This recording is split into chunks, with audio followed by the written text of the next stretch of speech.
As we get ready to start a new year, thought about this. Just a simple question to kind of begin our thought process is, what is your story? What is your story? What is the story of you, of your life, of what happened in the past, what's happening today, what you're hoping for in the future? I think everyone has a story that is filled with all kinds of experiences and choices and decisions and life type of altering moments that maybe have impacted you in a good way or maybe have kind of made your life a little bit more difficult. But your story makes you who you are. And so when we talk about this is my story, you're telling people, you're telling somebody, you're sharing who you really are. You're sharing all of those experiences, all those moments. And it doesn't seem like every year, when we get around this time of year, the people start to try to somehow change their story or tell a new story about their life. It's almost like we're trying to rewrite our story, but we don't call it that. We call it New Year's resolutions. We call it making goals, making plans for the upcoming year. There's always these common New Year's resolutions that we fall into and we hear every year, but there's also some trending ones, things that kind of New Year's resolutions that are kind of new. The same ones are always kind of the same ones. It's like, hey, I want to eat better. I want to be more fit. I want to do better with my money. There's always those. Those are always like the top ones, right? But every year there's also some newer ones, some ones that we didn't plan on or we haven't heard about or maybe we didn't know about. There's this year that one of the new trends is called micro goals. If any of you have heard of those, it's making little adjustments instead of making these drastic changes. I want to lose 100 pounds in 5 days. Maybe it's I want you to lose a pound a day, or it's little micro goals. And instead of getting everything fixed at the house, I'm just going to fix this one light switch and then call it a year or whatever it is, right? There's also a new kind of one that's kind of jumped into the top group called digital detoxing, and we probably could all appreciate maybe some digital detoxing from time to time. I think that's probably a good goal.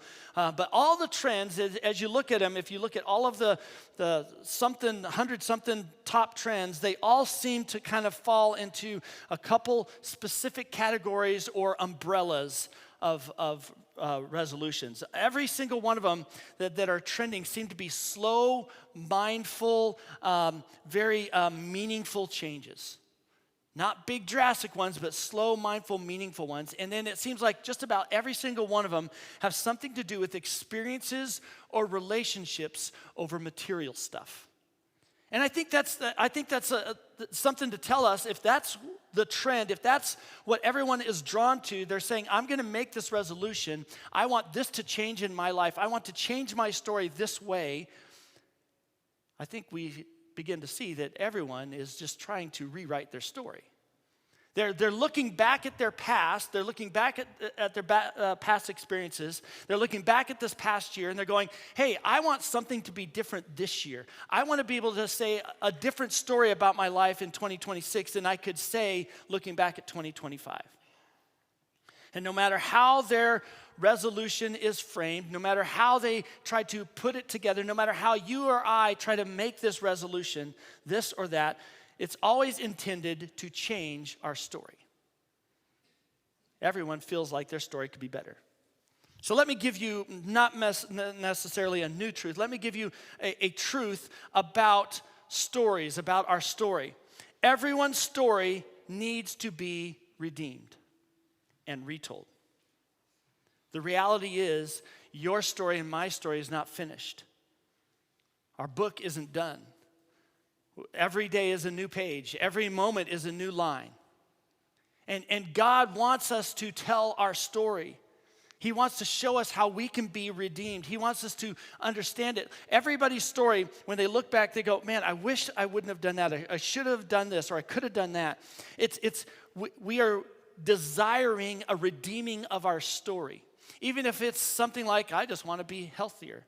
I just want to grow more hair this next year. I want to do this. I want my kids to do that. We're hoping for this. We're hoping for that. It's always about redeeming the story of our past to make it better in the future. Every story is worth redeeming. And no matter how unredeemable you look back at your life and you feel like your backstory is, no matter how unredeemable you think it is, God has a different story. He wants to redeem your story for his glory and your good. Your story is worth redeeming. That's the cool thing. Everyone's story is redeemable. He's not wasting one line, one page of your story at all. He's weaving his grace and mercy into every page and every line of your story. And sometimes it just takes us a minute to kind of look and see how that's happening. If he is redeeming our story, if he's weaving his grace and mercy through every line of our story, then it would make sense that our story is actually worth telling. You might feel like you have a pretty boring story, and we're going to talk about that in a little bit. But the reality is, no matter how boring you think your life is, your story is worth redeeming because God is in it. And he wants you to retell it. If you hear or you read a really good story, you read a story about somebody doing something, you see something posted, isn't it interesting how quickly we want to look around and find somebody to share it with? We'll share it with our spouse, and they're like, I don't really care about that story. Or maybe they're like, oh, that's really cool, never heard about that. Or maybe we got to repost it. You know, we got to reload it somehow, put it into our story online and let people see the story because it was so convicting. That is your story. That's how God sees your story. He sees it as something worth telling people about. So maybe whatever New Year's resolutions you've come up with, it's not really about a resolution. It's about just wanting a new story. And a new year and a New Year's resolution will never really truly change your story. But a new story that is redeemed through Jesus is a story everyone needs to hear. And everyone, honestly, everyone wants to be able to be a part of. And so we see all throughout the Bible all of these stories. If you have your Bibles, turn to Mark chapter 5. We're going to be looking at several different stories over the next few weeks. Stories of individuals in the Bible who have redeeming moments or need of redemption. And their story is retold for you and I to learn from, to gather information from, to get understanding, to see how God is trying to work into our lives every day. Throughout the Bible, God uses these real stories. He doesn't use polished, perfect people that have it all figured out. In fact, every story in the Bible seems to be about somebody who's broken and messed up, whose life is a mess, but it's worth telling. Think about the stories that we know. We're going to talk about Paul in a few weeks. His story is a mess. Here's a guy who in Galatians 1 says, I persecuted the church violently and tried to destroy it. He says in 1 Timothy, we talked about this just a couple months back when we went through 1 Timothy. He says, I am the worst of sinners. Here's Paul, and he's telling his story. He's like, man, I didn't deserve redemption. And yet, we see Paul as one of the heroes of our faith, who has taught us so much about life and about God and about how we should be with each other. Think about the story of David. Here's a person who's an adulterer and a murderer.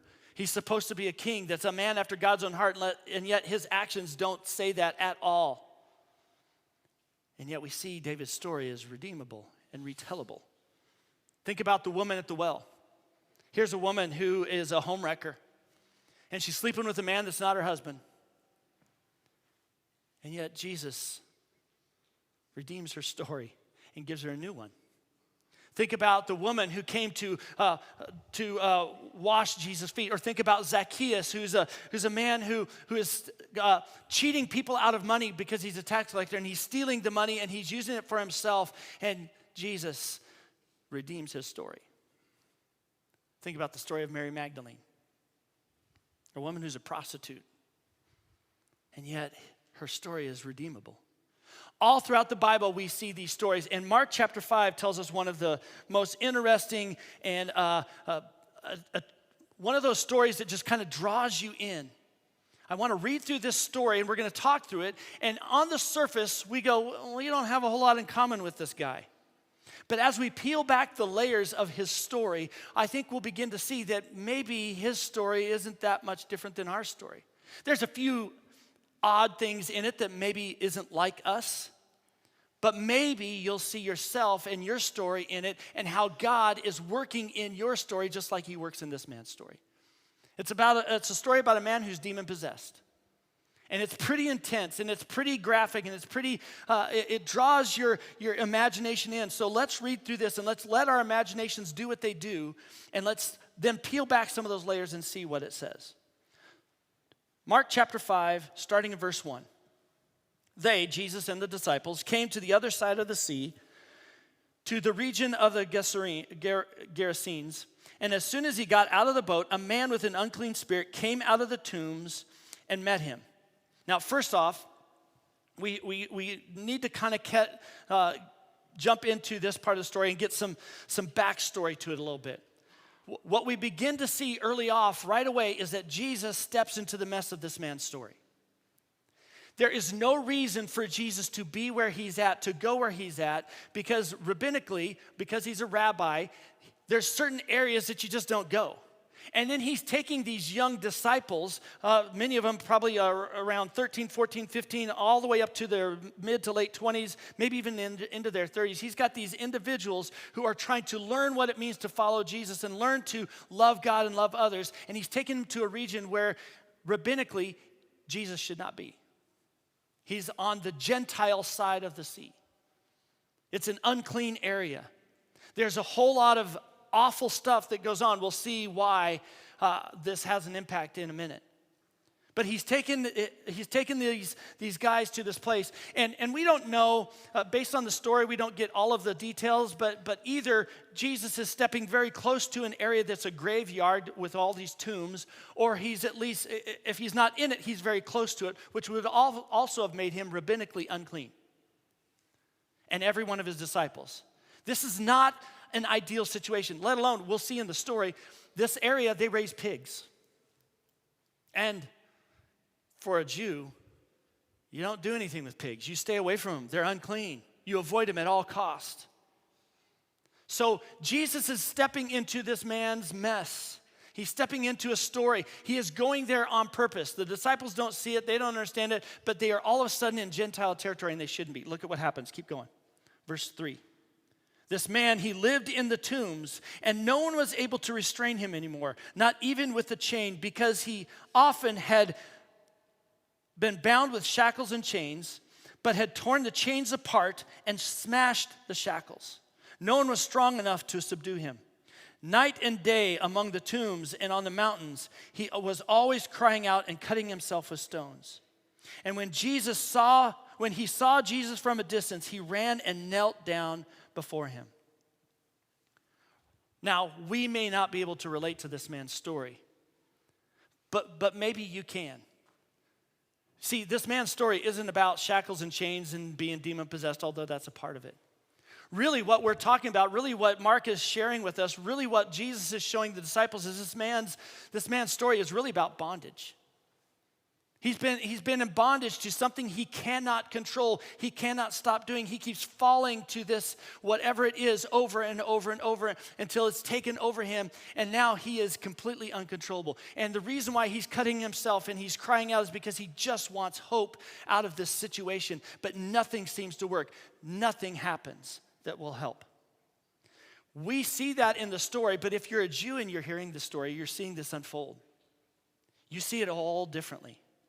Because what Mark is using here is not just terminology that you and I can understand, but he's also using phrasing and wording that is more along the lines of, for a Jew, they would have understood that a lot of what Mark shares here is very Exodus language.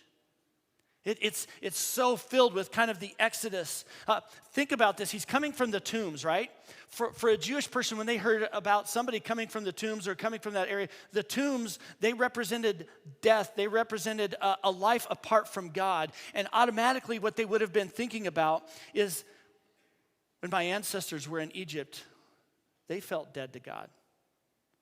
They felt like they were, think about the pyramids. They're big, giant tombs, right? Those represented for them, that represents feeling apart from God. This man is completely apart from God, just like our ancestors when they're in Egypt. Think about the idea of the chains in the story. The chains are kind of an interesting tidbit that Mark adds into this story. See, what the chains represented is this bondage, right?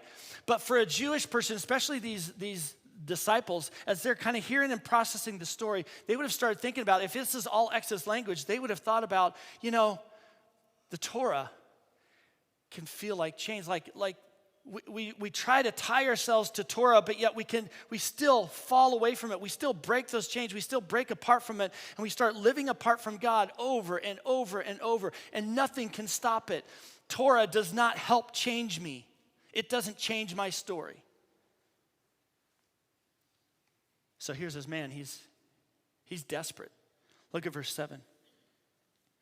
And he cried out with a loud voice, "What do you have to do with me, Jesus, Son of the Most High God? I beg you before God, don't torment me." And this is a little foreshadowing, kind of ahead. Jesus is going to ask him to say this, but for he told him, "Come out of the man, you unclean spirit," verse 9. So Jesus says, "What is your name?" Jesus asked him. "My name is Legion," the man answered him, "because we are many." And he begged him earnestly not to send him out of the region. I want us to think about something for a minute. There's some little significant moments here. How does this man know who Jesus is? He is living on the other side of the sea. He's in Gentile territory. Jesus would have not been a significant thing to be thrown around. And the disciples don't even know who he is, but this man does. How does he know that? What is so significant about this Gentile knowing who Jesus is? Obviously, there's a spiritual battle going on. There's something more than just a man who is possessed. There's a spiritual battle, and it's as if the Spirit is speaking out through the man. Let me ask another question. Why does Jesus ask the demon's name? Little part of the story, right? Don't you think Jesus, who is God in the flesh, knows who the demon is? So why does he ask it? Why does he ask for his name? Well, obviously, the name that comes back to him, the name that's shared, is very Gentile, Roman kind of military language. A legion is about 6,000 men. And if that's the case, then this man's story is not just about a demon, it's about many demons, and it's about bigger than possession, it's about being overwhelmed with what he's dealing with. Why does the demon not want to leave the region? It's interesting that there's this back and forth that's going on between this demon-possessed man and Jesus. It's weird that there's like this almost bartering, like, hey, just don't send us away type of thing. Well, why does the demon not want to go? Because if we understand, when you do a little deeper dive into what's going on in the region, these demons had power and control. They were very influential in that region. And the people worshiped them. They had the role of a god in this region. And they didn't want that to go away. And they also know what is the future for them. They know it better than we know it. They know that their future is eternal punishment. And they don't want that. They want the power. They want the control. They want the influence. And they have a fear of that eternal torment that they're due. Let's keep going. Verse 11.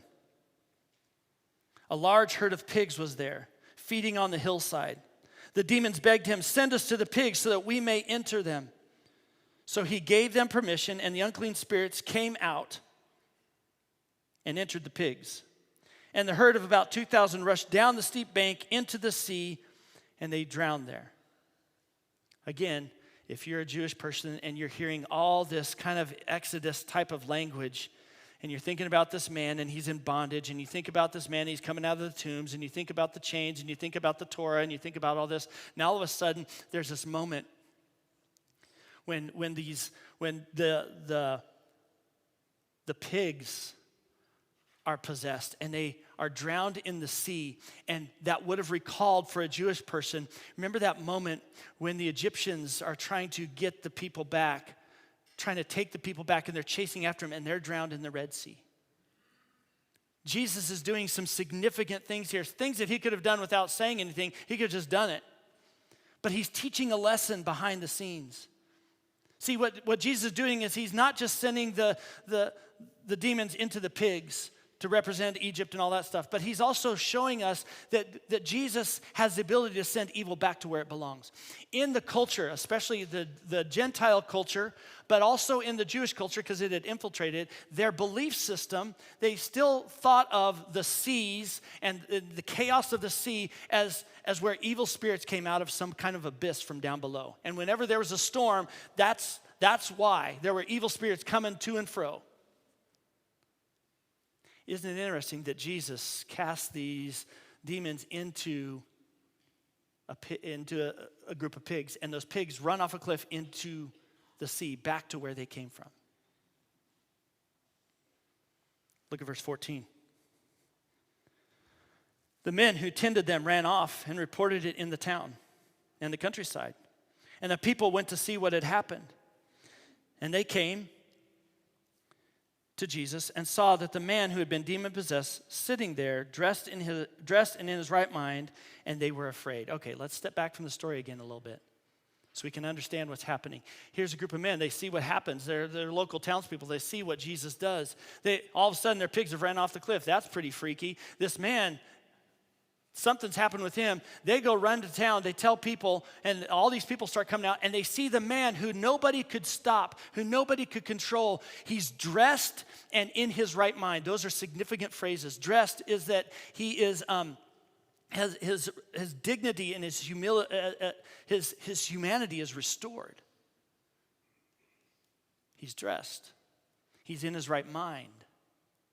You see, what was going on in the man's mind was chaos and brokenness. And now there's peace, there's shalom, there's wholeness brought to this man. He is back to where God created him for. And what's interesting is the townspeople, they're not, the word here for afraid is not a holy fear, a fear of God that is going to draw them to want to know more about Jesus. It's a very self-centered, self-righteous fear. They are going to lose their power and control. Jesus must have control over these gods that they have been praying to, that they have been worshiping, that they feel like they have control over, and now this man has taken that away, and all their livelihood, all of their control, all of their power, everything about them is going to leave. They don't want their way of life to change. We have all probably been around somebody who's got a story that really needs a life change, and yet they don't want to change.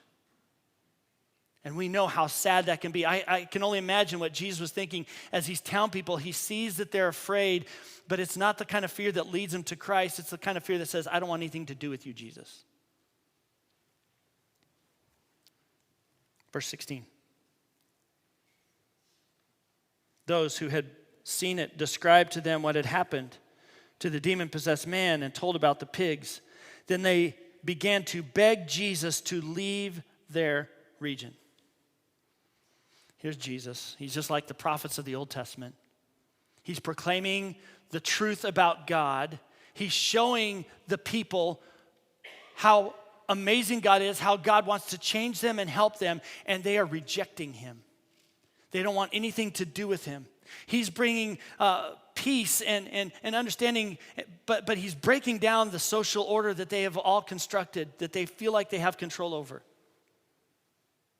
And they choose spiritual darkness over the light. I see this in our culture so much. I see this happen more and more and more. Let me just kind of give a couple quick examples of how this plays out in our culture today, because we might start thinking, well, our story isn't anything like his story. It is. Isn't that struggle that we see with these townspeople, that they don't want anything to do with Jesus, they want to stay in the evil that they're in? Isn't that the same story, the same tension that we see in things like abortion and child transition surgeries? Isn't that the same thing that we see over and over in our culture? That there's a mindset that no, we don't want a better story for us and our kids. No, we don't want a better story for somebody that really needs it. We want to have comfort. We want to have power. We want to have control. We want to make money. You see, a lot of the things that we deal with in life, that we interact with, aren't just about us. Our story actually has an impact on people's story around us. And the story we choose to have when it comes to Jesus can change everything. But sometimes people don't want it. They want their power, they want their comfort, they want their control. Verse 18. And as Jesus and his disciples were getting into the boat, the man who had been demon-possessed begged him earnestly that he might remain with him. But Jesus did not let him. That's interesting, isn't it? And told him, go home to your own people and report to them how much the Lord has done for you and how he has had mercy on you. Here's a man who actually wants to follow Jesus. He actually wants to follow him. And Jesus says, no, your story is worth retelling, and your story is going to change people's lives, but it will not change people's lives if you come with me. That's weird. But what does Jesus do? He sends this man with no training. This man, I would be surprised if he knew a minimal amount of the Torah, let alone maybe one or two of the Ten Commandments. There is no training, no evangelism training, well, this is how you need to share Christ with someone. It's not it. He just goes, go tell your story. Tell your family, your friends, and the people that you know what the Lord has done for you. Why does Jesus do this to this man? Because he's a Gentile, and sometimes our story connects with only certain people. None of the stories of the disciples is going to connect with the Gentile people like this man's story will. So Jesus sends out one of the first missionaries that we even know of into a region that Jesus he barely touches the shore of and leaves. And yet this man goes to Decapolis, who, by the way, a few years later, a guy by the name of Paul would probably show up and share his story. Look what happens, verse 20. No rules. No training, just go tell people. Verse 20, so he went out and began to proclaim in the Decapolis how much Jesus had done for him, and they were all amazed. You see, this man's story and the story of God's grace and his mercy were woven together, and they were inseparable for the man. When he went back to these towns, to this location, something like maybe about 10 different little cities there that was part of that region. He's telling these people his story. And the story he tells them, it is not, you cannot separate what God has done, what the Lord has done. He goes back and he tells people what Jesus had done for him. And they weren't afraid, they were amazed. They were drawn to the story. Why? Because his story is a story of hope. It's a story of redemption. It's a story that's worth retelling. And they cannot believe what they're hearing and what they're seeing and how God has changed this man. Man, how amazing is it that this man who's got a story, who is intense, is a completely different person. Everyone has a story. And I think we need to kind of catch this concept as we get ready to kind of talk through this series over the next few weeks on This Is My Story, because I think we need to keep in mind some things about us, about who we are. And you might be sitting there going, man, my story doesn't match up with this guy's. I don't get it. I was never demon-possessed, thank goodness. But everyone's story is worth retelling when the gospel is a part of it. Everyone's story is worth retelling when the gospel is a part of it. There's not one part of your story that God has wasted or disregarded. God wants you and I to share that story. And the key to sharing your story and make it worth repeating is conditional on how your story is connected with God's story. Now I want to unpack, if you have your notes, I want to unpack a little bit of how you can share your story. I want to talk about that for a second.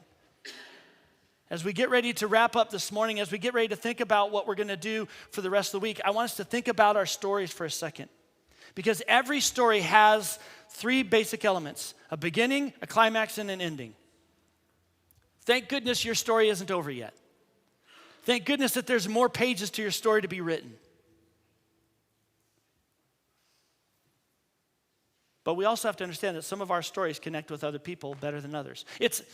Some people love stories that have a lot of history in them, or they like sci-fi, or they like fantasy, or they like true crime stories or something. But we all are attracted to certain things, certain elements, and certain parts of a story. See, some of the people that this Gentile man would go to, they're going to connect with his story in a better way than anyone else could. Maybe that's you. So here's a new truth. I say this in different ways over many different times, but let me put it this way. God has very specific people in your life that connect with your specific story. So start thinking about those people that God has put in your life that maybe could connect with part of your story. I know what happens. We either feel like our story is too boring, or we're worried about sharing our story, we're worried about the reaction of our story. I get it. There's all kinds of reasons we can come up with where we feel like we are unsure whether we should share our story or not. Let me give you 4 basic reasons why we don't share our story. First of all, we're unaware. We're unaware of what God calls us to do, what Jesus calls us to do. He wants us to share our story, but maybe we're unaware of it. Maybe the thing is, what we're wrestling with, we're new to this whole Christian thing, and we don't know what being a Christian really means. Let me tell you, being a Christian means sharing your story. And the reality is you do it all the time, but maybe not the way that draws people to Jesus. We think, well, all we got to do is be nice. And someday somebody will ask me what my story is. Yeah, but no. Sometimes it's just good to share your story. Second, we might be uncomfortable. We don't know what to say. We might be uncomfortable with our story. We might feel like if we tell too much of our story, it's going to push somebody away. And yeah, that's a risk. Third, we're untrusting. This one's going to be a little bit of a gut punch, but oftentimes what we begin to say is, well, I just don't know if I trust the other person. But what we were really saying when we say that is we don't trust God with our story and what he can do in the life of that person. The reality is when we're unsure, when we're not sure if we can trust the person with the story, we're really telling God, I don't trust that you are going to do anything with my story. I think this person is going to take control of it and use it in a way that isn't good, and I'm afraid of that. But really what we're afraid of is that we don't know that we can trust God with our story. And he's the one who's redeemed our story. He's the one who's been a part of it all along. Fourth, and hopefully this isn't any of us, but for some people, they're just unwilling to share their story. They're just unwilling. They don't think it really matters. They don't think it's their job, or they don't want to. I don't know about you, but no matter what your reason is for not sharing your story, when it's connected with the gospel, it's worth retelling. God wants every Christian to tell their story of God's redeeming love. And so maybe you're thinking about your story. Maybe you're thinking about how your story all packages together. And as you think about your story, it feels like it's a story that's more lost than found. Well, Peter had that problem. He felt like his story was more lost than found. Think about how he was feeling when Jesus is dying on the cross and he realized that he's denied him exactly as Jesus has said he would. Imagine the moment he's living with that for 3 days. He's struggling with that for 3 days, and then he hears Jesus is alive and he sees Jesus face to face. Can you imagine what he is feeling like his story looks like? He doesn't want his story told. He doesn't want anyone to know his story. This is embarrassing. But in 1 Peter chapter 3, he says this. but in your hearts regard Christ the Lord as holy, ready any time to give a defense to anyone who asks you for the reason for the hope that is in you. That is Peter saying your story is worth telling because there's hope that is in you that God has given you. And people need to hear that. So I want to share with you a really simple thing to do this week, a challenge. A challenge when it comes to your story. See, Jesus wanted this man, this man who has an unredeemable story in Mark 5, this man to share his story of redemption. If Jesus asked this man to do that, why would he ask anything less of us? He wants us to share our story. That's why the story is there. So, last year kind of introduced a thought that we want to just do better discipleship. That as a church, we want to get better at discipleship. We want to do everything we can for better discipleship. And so we've kind of nudged a few things here and there, but as I step back from even that, I think our vision, I think our goal, I think our purpose as a church is very simple. In fact, it's very biblical. In fact, it's probably what every church should be. We just want to introduce people to Jesus.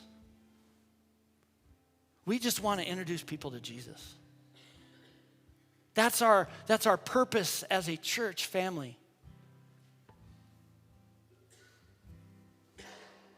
And there might be things that we got to figure out. There might be some stories, parts of our story that we just need to see God's grace and mercy and hope woven into a little bit better. But we just want to introduce people to Jesus. And I think one of the best ways to introduce people to Jesus is do what the people in the New Testament did and share their stories. Mark is just sharing the stories of people who have shared their stories. So over the next few weeks, we're going to look at 3 important stories that change everything. 3 stories that we can draw into. And so if you kind of think of this, there's kind of a circle up here. Think of these 3 stories as 3 circles. And today we're focused on my story. What is your story? Your story is worth retelling. Why is it worth retelling?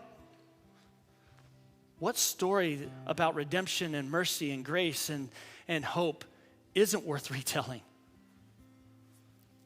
So, if you were to sit down with me on a Monday morning at Herencia Coffee, I'm there from 7 to 9, and I said, okay, tell me your story.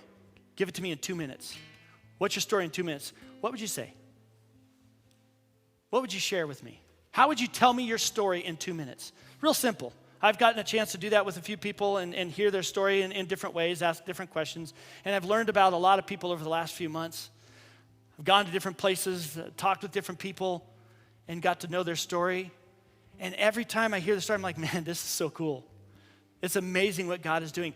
What would you tell me? What was your life like before Jesus? And then what happened when you met Jesus? And what's happened since you've met Jesus? What would your story be in a 2-minute version? How would you share that?